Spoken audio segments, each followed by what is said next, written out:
مولاي صل وسلم دائما ابدا على حبيبك. حاضرین محفل اور معزز خواتین، السلام علیکم ورحمۃ اللہ وبرکاتہ۔ اللہ رب العزت جل جلالہ عم نوالہ کی ہم پر بے پناہ مہربانی ہے کہ اس نے ہمیں آقائے نامدار احمد مختار مدنی تاجدار دونوں جہاں کے سردار حضرت محمد مصطفیٰ رسول خدا صلی اللہ تعالی علیہ وآلہ وسلم کی بابرکت امت میں پیدا فرمایا۔ محترم حاضرین، قرآن مجید کی ایک آیت کا کچھ حصہ میں نے پڑھا۔ اس حصے کے اندر ہمیں ایک حکم بتایا گیا ہے۔ پروردگار فرما رہا ہے وَمَن تَطَوَّعَ خَيْرًا، جو کسی بھی اچھے کام کو اپنی مرضی سے کرے گا، اپنی مرضی سے، اللہ نے فرض نہیں کیا مگر یہ اپنی مرضی سے کر رہا ہے،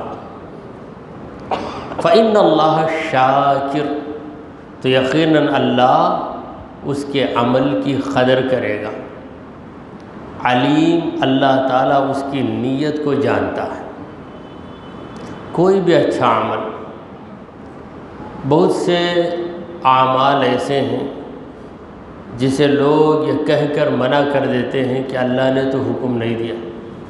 ہاں، اگر اللہ کے فرض کیے گئے کاموں کو چھوڑ کر کوئی ان کاموں میں لگتا ہے تب کہہ سکتے ہیں۔ مثلاً کوئی رمضان کا روزہ نہیں رکھتا، ہر جمعرات کو روزہ رکھتا ہے، رمضان آیا بھی تو جمعرات کو روزہ رکھ لے گا، کہتا بھائی میں مہینے کا روزہ نہیں رکھتا، سال بھر روزہ رکھتا، ہر جمعرات، رمضان میں بھی جمعرات، تب ہم کہیں گے کہ تو بیوقوف ہے۔ رمضان کے روزے فرض ہیں، یہ فرض روزے برابر رکھنا تیرے لیے لازم ہے، اس کے علاوہ جمعرات، ہر جمعرات کو روزہ رکھنا یہ نفل ہے۔ اگر کرے گا تو اللہ ضرور قبول کرے گا، تیرے عمل کی قدر کرے گا، مگر اللہ کے فرض کیے گئے عمل کو چھوڑ دے گا تو پھر تیرا وہ زائد عمل بیکار ہو جائے گا۔ کوئی شخص 5 نمازیں نہیں پڑھتا، پوچھے تو بھائی سوتے 2 بجے اٹھ کر میں تہجد پڑھ لیتا ہوں۔ تہجد کی پابندی کر رہے ہو تم، بڑی اچھی بات ہے، مگر تہجد نفل ہے، فجر فرض، ظہر فرض، عصر فرض، مغرب فرض، عشاء فرض، ان نمازوں کو تم چھوڑ دیتے ہو، تب تمہارا وہ نفل عمل بیکار ہو جائے گا اگر فرض کو تم نے چھوڑ دیا۔ اسی طرح باپ بھوکا ہے، اسے چھوڑ کر دوست کے باپ کو کھلانے چلے گا، کیا بھائی تیرا باپ مرنے جاتا ہے؟ نہیں بھائی، میں کیا یوں ہی گیا، میرے دوست کا بابا بہت بیمار ہوگا، اسے کھلانے گئے۔ ارے تیرے دوست کے باپ کو کھلانا فرض ہے تیرے دوست پر، اور تیرے باپ کو کھلانا فرض ہے تجھ پر، جو تجھ پر فرض ہے وہ چھوڑ کے تو وہاں جا رہا ہے۔ ہاں، تیرے باپ کو بھی کھلایا، تیرا باپ مطمئن ہو گیا، آرام کر رہا ہے، اس کے بعد تیرے دوست کا باپ وہ بھی بیمار ہے، اسے کوئی کھلانے والا نہیں، اسے بھی جا کے تم کھلا دو تو یقیناً تمہارا یہ عمل بہترین عمل ہے۔ تب اس تمہید کو اپنے ذہن میں رکھیں۔ اب آئیے احادیث کی طرف۔ وعن حذیفہ رضی اللہ عنہ قال، حضرت حذیفہ رضی اللہ تعالی عنہ سے روایت ہے، انہوں نے کہا، حذیفہ، یہ کس کا نام ہے؟ ایک صحابی کا نام ہے حذیفہ۔ آج لوگوں کو نئے نئے ناموں کی بڑی چنتا ہو گئی، بڑی فکر، نیا رہنا نام۔ یہ حذیفہ پرانا نام، 1400 برس پہلے یہ نام تھا، مگر آج اتنا نیا ہو گیا کہ کسی بچے کا نام حذیفہ ہے تو ہم سن کر تعجب کرتے، حذیفہ بہت نیا لیٹسٹ ہے نا نام۔ لیٹسٹ نہیں ہے، یہ لیٹسٹ نہیں ہے بلکہ اولڈسٹ ہے۔ پرانا نام ہے. تو ہم نے صحابہ کے ناموں کو بھلا دیا، پیغمبروں کے ناموں کو بھلا دیا اور نئے ناموں کے چکر میں پڑ گئے. خیر، حضرت حذیفہ روایت کرتے ہیں، کہتے ہیں سأل رجل علی عہد رسول اللہ صلی اللہ علیہ وسلم، رسول کریم صلی اللہ علیہ وسلم کے دور میں ایک شخص نے بھیک مانگی، یعنی اس کی ضرورت تھی. لوگوں سے کہا کہ میری مدد کرو، میں ضرورت مند آدمی ہوں. فَأَمْسَكَ الْقَوْمُ، تو سارے لوگ خاموش ہیں، کوئی اسے کچھ دیتا ہی نہیں. محفل ہے، ایک شخص کھڑے ہو کر کہا کہ بھائی میں بہت ضرورت مند ہوں، میری کچھ مدد کرو. مانگا، سوال کیا، لوگ خاموش ہیں. ثم ان رجلا اعطا، پھر ایک آدمی کھڑا ہوا اور جا کے اسے کچھ دیا. جو بھی دیا، اس وقت تو نوٹ بھی نہیں تھا، ریال بھی نہیں تھا، دینار درہم، دینار سونے کا سکہ، درہم چاندی کا سکہ، تو جا کے دے دیا.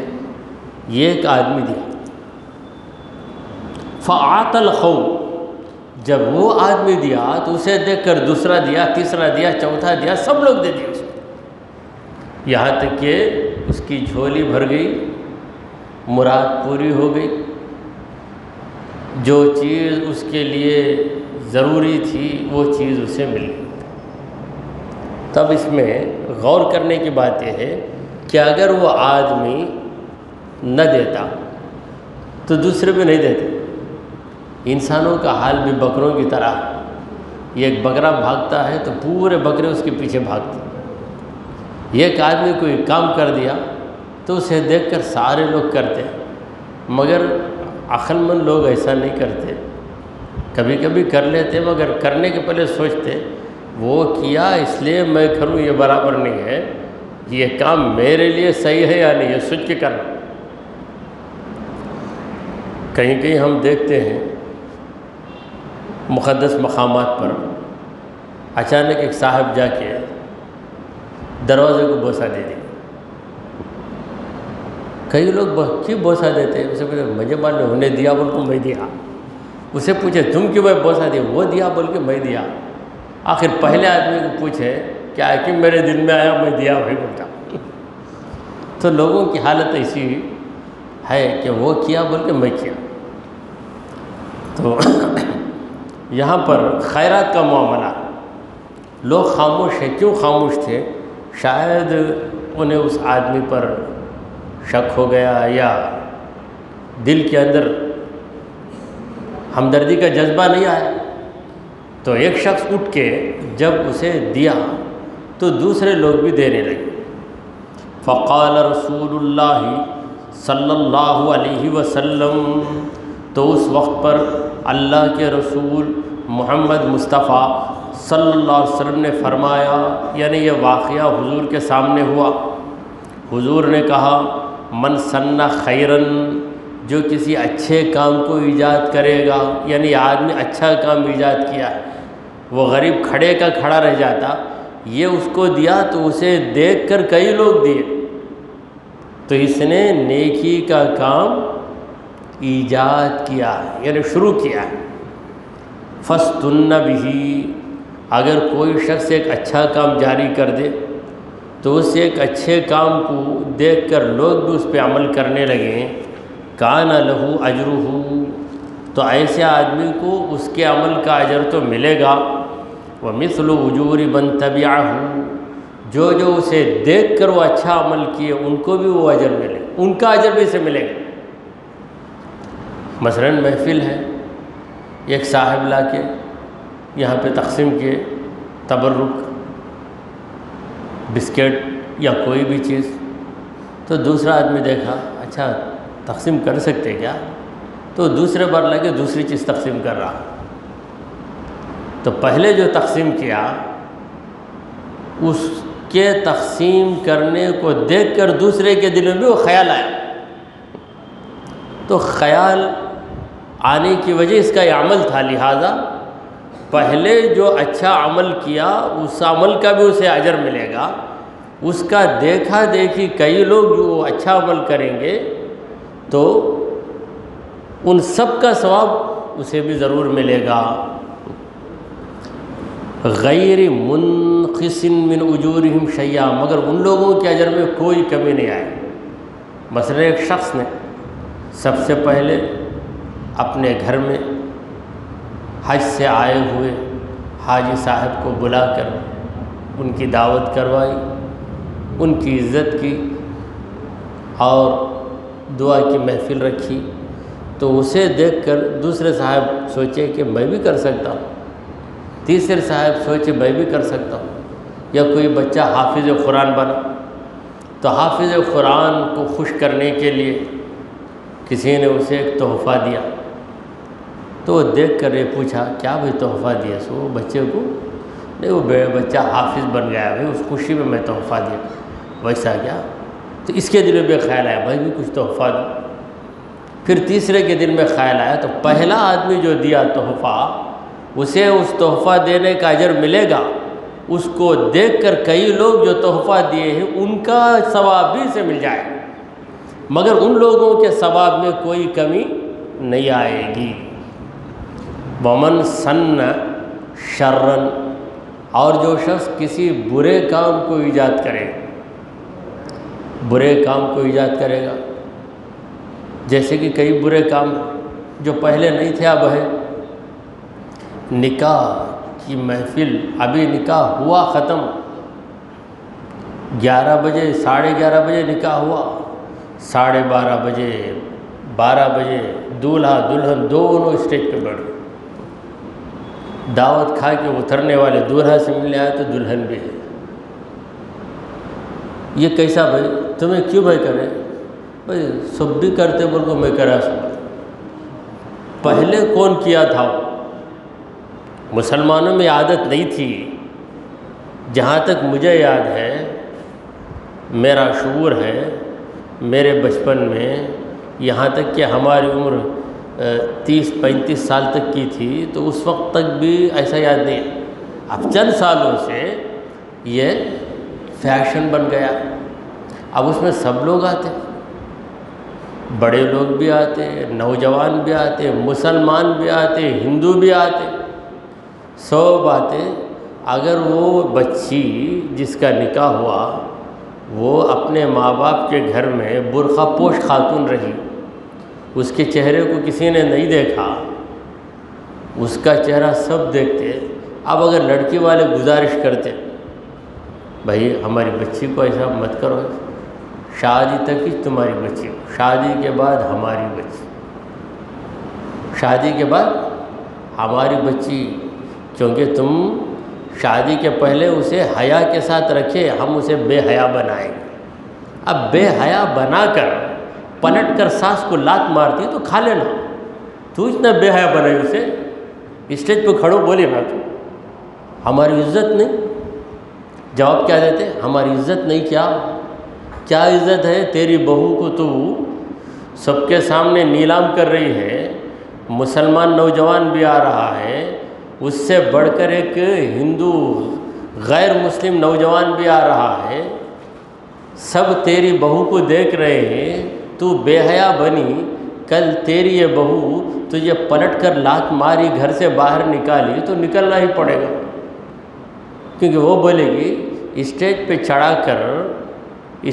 چڑھا کر نگاہوں سے گرانے میں تجھے مزہ آتا ہے تو لات مار کے تجھے گھر سے نکالنے میں مجھے مزہ ملتا ہے۔ تو وہی آج کل چل رہا ہے۔ ہماری عزت نہیں، کیا کس چیز میں عزت ہے، کس چیز میں ذلت ہے؟ میرے بیٹے کو کیا بھی ایک انگوٹھی فقط پہنا دینا منگنی میں، کیوں بھائی وہ سونے کی انگوٹھی نہیں پہننا؟ نہیں، آفس کو گیا، اس کے اسٹاف پوچھیں گے منگنی میں کیا دیے تجھے، تب اسے عزت نہیں؟ کیا عزت؟ مجھے دیے میں لیا، لینے میں عزت ہے اسے، اب عزت کے ساتھ دکھائے گا۔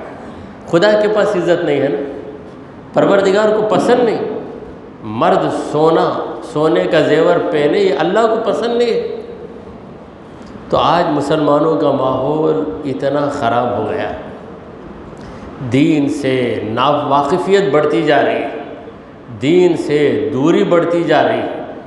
جب تک مسلمان دین کے قریب رہے گا، یاد رکھیے خدا کا کرم بھی اس سے قریب رہے گا۔ جب مسلمان دین سے دور ہو جائے گا، خدا کا کرم بھی اس سے دور ہو جائے گا، پھر یہ مسلمان غیروں کے ہاتھوں کا کھلونا بن جاتا ہے۔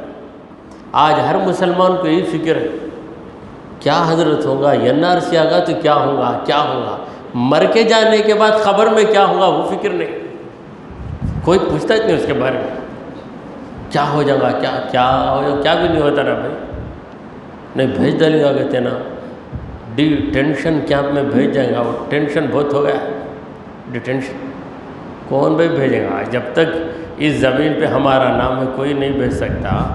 کوشش کرو، احتجاج کر رہے ہو، کوشش کرتے ہو، دعائیں مانگو، مگر کبھی گھبراؤ نہیں۔ اللہ تعالیٰ نے کہا وَلَا تَهِنُوا وَلَا تَحْزَنُوا وَلَا تَهِنُوا وَلَا تَحْزَنُوا، کمزور مت بنو، دکھ مت کھاؤ، وَأَنْتُمُ الْأَعْلَوْنَ، تم ہی ٹاپ پر رہیں گے، یو ول بی دا اپر، تم ہی اوپر رہیں گے، وَأَنْتُمُ الْأَعْلَوْنَ، مگر ایک شرط لگایا اللہ تعالیٰ، وَأَنْتُمُ الْأَعْلَوْنَ، تم ہی اوپر رہو گے، إِن كُنتُم مُؤْمِنِينَ، اگر تم مومن رہے، اگر تمہارے دل میں ایمان ہے تو کوئی تمہارا بگاڑ نہیں سکتا۔ جب مخالفین سامنے آتے ہیں تو ان سے ٹکر لینا ہی ہے، اسی کا نام ہے جہاد۔ جہاد، ان سے ٹکر لینا اور ان کے سامنے پہاڑ بن کر کھڑنا، یہ سب چیزیں ہیں، مگر ہمارا بھروسہ اللہ کی ذات پہ ہے۔ تو کئی فون ہم کو آتے، کیا کوئی ضروری بات ہے کیا؟ بولے تو کیا بھی نہیں، کیا ہوگا حضرت، اب ہمارا کیا ہونا بھائی، تم نہ نہیں ایسا آ گیا نا، ہمارا کیا ہوگا، کیا ہونا، ایسا نکالا تو میرے گھر کو آ جاؤ بھائی، دوسرے کیا بول، ہمارے گھر میں آ کے بیٹھ جاؤ تم، میں پناہ دیتا ہوں، مسجد میں بیٹھو، کیا حضرت دل لگا کے بات کرتے نا تم، پھر تم کیوں اتنے گھبرے ہو گئے، اتنے کیوں پریشان ہو گئے؟ حالات کا مقابلہ کرنا سیکھو، مگر گھبراؤ نہیں، کیونکہ ہم گھبراہٹ کی زندگی گزارنے کے لیے پیدا نہیں ہوئے، ہم تو سکون کی زندگی گزارنے کے لیے پیدا ہوئے۔ ارے وہ کسی کیمپ میں رکھے، کسی بھی لیمپ کے نیچے رکھے، ہمیں یہ اطمینان کافی ہے کہ اللہ ہمارے ساتھ۔ غار ثور میں سرکار دو عالم صلی اللہ علیہ وسلم اور صدیق اکبر رضی اللہ عنہ دو ہی ہیں۔ صدیق اکبر رضی اللہ تعالیٰ عنہ نے کہا کہ یا رسول اللہ، یہ کفار اتنے قریب آ گئے ہیں کہ لو رأوا اقدامہم لنظروا الینا، اگر ان کی نظر ان کے پیر پہ پڑے گی تو ہم کو دیکھ لیں گے۔ تب نبی کریم صلی اللہ علیہ وسلم نے کہا کہ لا تحزن، میرے پیارے غم نہ کرو، اے میرے صدیق، اے میرے ابو بکر غم نہ کر، ان اللہ معنا، یقیناً اللہ ہمارے ساتھ، یقیناً اللہ ہمارے ساتھ، وہ ایمان، وہ یقین آ۔ پروردگار عالم کو یہ بات اتنی پسند آئی کہ اللہ تعالیٰ نے قرآن مجید کی آیت کا ایک حصہ بنایا، اذ یقول لصاحبہ لا تحزن ان اللہ معنا، جب نبی اپنے ساتھی سے کہہ رہے تھے، تو یہ ابو بکر صدیق کا مقام ہے کہ ان کی صحبت کا کون انکار کرے گا؟ خدا نے ان کی صحبت کی گواہی قرآن میں دی۔ اذ یقول لصاحبہ، جب نبی اپنے صاحب سے کہہ رہے تھے، نبی کے بارے میں کہا کہ ما ضل صاحبکم، اے مومنو نبی تمہارے صاحب ہیں، اور ابو بکر صدیق کے بارے میں کہا کہ ابو بکر نبی کے صاحب ہیں۔ نبی کی صحبت میں رہنے والے، نبی سے دور بھی رہیں تو نبی کے ساتھ ہی ہیں، کیونکہ دل ان کا نبی سے لگا ہوا ہے۔ لا تحزن، غم نہ کر، ان اللہ معنا، بے شک اللہ ہمارے ساتھ۔ بہرحال رسول کریم صلی اللہ علیہ وسلم نے فرمایا کہ ومن سن شر، جس نے کسی برائی کو ایجاد کیا، فاستن بہ، پھر اس برائی کو لوگ فالو کرنے لگ گئے، عمل کرنے لگ گئے۔ کون ایجاد کیا معلوم نہیں، اس نے شروع کیا اور انہوں نے اس پہ عمل کرنا جاری کر دیا۔ کان علیہ وزرہ، تو ایسے آدمی کو اپنی غلطی کی سزا ملے گی، اپنے جرم کی سزا ملے گی۔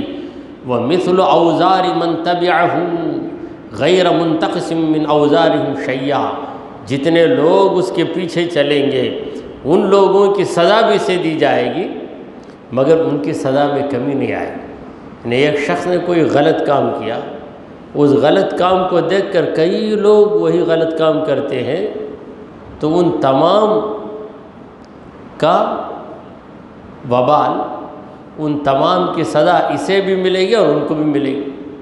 جیسے کوئی شخص لوگوں سے کہا کہ بھائی زکوٰۃ میں دیتا نہیں، میں کیا کرتا، زکوٰۃ کا جب وقت آتا 11 مہینے، وہ پیسے میرے کسی دوست کو دے دیتا، دے کر بولتا ہے کہ میں تجھے 10 دن کے لیے وونر بناتا ہوں، بول کے دے دیتا ہے۔ 10 دن انہیں وونر بن گیا تو میں وونر ہی نہیں رہا۔ 10 دن کے بعد پھر میں اسے لے کر آج ہی تو میں وونر بنا، پھر 1 سال جانا پڑتا۔ ایسا میں کرتا، سننے والا بولا بہت اچھا آئیڈیا ہے نا، میں بھی کر لیتا ہوں، تو یہ بھی شروع کر لیا۔ تو اس طریقے سے زکوٰۃ جو غریبوں کا حق ہے انہیں ملتا نہیں، تو جو پہلے ایجاد کیا تھا یہ مکاری، اس مکاری پہ عمل کرنے والے جتنے رہیں گے ان سب کا وبال یا ان سب کی سزا اس کو بھی دی جائے گی، مگر ان کی سزا میں کمی نہیں آئے گی۔ رواہ احمد والحاکم، اس حدیث کو امام احمد نے اور حاکم نے روایت کیا۔ وقال، اور امام حاکم نے کہا صحیح الاسناد، اس حدیث کی سند اچھی ہے، صحیح ہے۔ ورواہ ابن ماجہ من حدیث ابی ہریرہ، اور اسی حدیث کو امام ابن ماجہ نے روایت کیا، مگر انہوں نے اس حدیث کو حضرت ابو ہریرہ سے روایت کیا۔ وہاں حذیفہ روایت کر رہے ہیں، حذیفہ سے روایت کرنے والے امام احمد، اور ابو ہریرہ سے روایت کرنے والے ابن ماجہ، یعنی اس حدیث کو 2 صحابیوں نے روایت کیا، ایک ہے ابو ہریرہ، دوسرے ہیں حذیفہ۔ جب ایک حدیث کو 2 صحابی روایت کرے تو اس حدیث کا نام حدیث عزیز ہے، حدیث عزیز۔ مگر 2 صحابی کے بعد تابعین کا دور آیا تو تابعین میں بھی کم از کم 2 روایت کریں، تابعین کے بعد تبع تابعین کا طبقہ آئے تو ان میں بھی 2، یہاں تک کہ محدث تک ہر طبقے میں یعنی ہر پیریڈ میں ہر دور میں 2 روایت کریں تبھی وہ حدیث عزیز ہے۔ اگر صحابہ میں 2 نے روایت کی، تابعین میں 2 نے روایت کی، تبع تابعین میں صرف ایک تبع تابعین نے روایت کی، تو اس کو عزیز نہیں کہیں گے بلکہ غریب کہہ دیں گے۔ اس حدیث کا نام غریب ہے۔ غریب کا مطلب نہیں مالدار کے مقابلے میں غریب وہ نہیں ہے، یہ حدیث کی اصطلاحات، حدیث غریب، حدیث عزیز، یعنی عزیز حدیث، غریب حدیث، مشہور حدیث، حسن حدیث، صحیح حدیث۔ بہرحال یہ اصول حدیث کے اصطلاحات ہیں جن کا علم ضروری ہے، بالخصوص درس حدیث کی محفل میں بیٹھنے والے آپ حضرات ان باتوں کا علم رکھیں، کیونکہ یہ درس حدیث کی محفل قصے کہانیوں کو سنا کر وقت گزارنے کی نہیں بلکہ علم کی محفل ہے، اس لیے یہاں پر سب لوگ نہیں آ سکتے۔ جنہیں علم کا چسکا رہے گا وہی یہاں پہ حاضر ہو سکتا، جسے علم کا چسکا نہیں وہ 1-2 بار آ کر پھر کہے گا کہ بھائی یہ بھی قصہ سناتے نہیں، یہ ایک اسٹوری بھی سنائی نہیں بولتے، وہی ان کا گلہ ہو جاتا ہے۔ تو یہ قصے سنانے کی محفل نہیں بلکہ حدیثیں سنا کر حدیثوں کو سمجھانے کی محفل ہے۔ اب چلیے ایک اور حدیث کی طرف بڑے۔ وعن ابن مسعود رضی اللہ عنہ، حضرت عبداللہ بن مسعود رضی اللہ عنہما سے روایت ہے، ان النبی صلی اللہ علیہ وسلم قال، کہ نبی کریم صلی اللہ علیہ وسلم نے فرمایا، لیس من نفس تقتل ظلما، کوئی بھی انسان اگر اس کو ظلماً مارا جاتا ہے، یعنی کسی آدمی پہ ظلم کر کے کوئی ظالم اسے مار دیتا ہے، الا کان علی ابن آدم الاول کفل من دمہا، تو اس کے اس جرم، اس کے اس خون کرنے کی وجہ سے جو گناہ ہے، اس گناہ کا ایک حصہ آدم علیہ السلام کے پہلے بیٹے کو پہنچتا ہے۔ کون ہے آدم علیہ السلام کا بڑا بیٹا؟ قابیل، لأنہ اول من سن القتل، اس لیے کہ سب سے پہلے قتل کرنے کے جرم کو اسی نے شروع کیا۔ پہلا قاتل کون ہے؟ پہلا قاتل قابیل۔ قابیل حابیل دو بھائی، دو بھائیوں میں جھگڑا ہوا لڑکی کے معاملے میں۔ پہلا قتل عورت کی وجہ سے ہوا، اور پہلی غلطی انسان سے عورت کی وجہ سے ہوئی۔ تو قابیل یہ چاہتا تھا کہ حابیل کے لیے جو لڑکی مقرر ہے اس سے نکاح کر لے، اور حابیل یہ کہتا تھا کہ یہ لڑکی میرے لیے ہے، تیرے لیے نہیں، کیونکہ قابیل کے ساتھ اس زمانے میں آدم علیہ السلام اور بی بی حوا جب تھے، دو ہی انسان تھے، جب بھی بی بی حوا کو حمل ہوتا تو ہر حمل میں دو بچے ہوتے، ایک لڑکا لڑکی۔ دوسرے بار زچگی ہوئی، دوسرے حمل میں ایک لڑکا لڑکی۔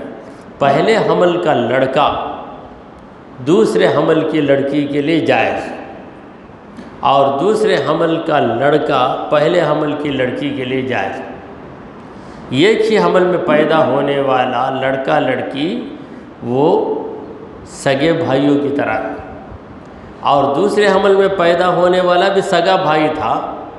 اگر وہ قانون اس وقت لایا جائے تو پھر نکاح نہیں ہوگا، نکاح ہی نہیں ہو سکتا۔ لہٰذا اس وقت قانون یہ تھا کہ حمل میں فرق ہے، پہلے حمل کا لڑکا لڑکی دوسرے حمل کے لڑکے لڑکی کے لیے اجنبی ہو جاتے۔ تو قابیل کے ساتھ جو بہن پیدا ہوئی وہ خوبصورت، حابیل کے ساتھ جو پیدا ہوئی وہ اتنی خوبصورت نہیں۔ تو قابیل نے کہا کہ میرے ساتھ جو پیدا ہوئی میں اسی سے نکاح کروں، تو تیرے ساتھ جو پیدا ہوئی اس سے نکاح کر لے۔ وہ بولا میں کیسے کروں، جائز نہیں نا۔ تو اسی میں لڑائی ہو گئی، تو قابیل نے حابیل کو قتل کر دیا۔ تو پہل اس نے قتل کیا، انوینٹر آف مرڈر، قتل کو ایجاد کرنے والا ہے کون؟ قابیل۔ لہذا جب بھی کہیں قتل ہوتا ہے تو اس قتل کے جرم کی سزا اس قاتل کو بھی ملتی ہے اور قابیل کو بھی ملتی ہے۔ وجہ کیا ہے؟ لِأَنَّهُ أَوَّلُ مَنْ سَنَّ الْقَتْلَ، سب سے پہلے قتل کی عادت کو اس نے ایجاد کیا۔ رواہ البخاری و مسلم و ترمذی، اس حدیث کو امام بخاری نے، امام مسلم نے اور امام ترمذی نے روایت کیا ہے۔ اسی پر اکتفا کرتے ہوئے دعا کیجئے کہ پروردگارا ہم نے جو کچھ کہا اور سنا اسے قبول فرما لے۔ اے اللہ ہمارے گناہوں کو معاف فرما، ہماری خطاؤں کو درگزر کر دے۔ اے رب کریم ہم پر تیری رحمت نازل فرما۔ اے اللہ ہمیں سیدھے راستے پر چلا، تیرے انبیاء اور تیرے اولیاء کے راستے پر چلا۔ اے رب ذوالجلال ہمارا خاتمہ ایمان کی حالت پہ فرما۔ اے رب غفور محشر کے دن ہماری لاج رکھ لے اور ہم سب کو نبی کریم صلی اللہ علیہ وسلم کی شفاعت نصیب فرما، حضور کے حوض کوثر کے پانی سے سیراب فرما۔ وصلی اللہ تعالی علی خیر خلقہ سیدنا و مولانا محمد وعلی آلہ و اصحابہ اجمعین۔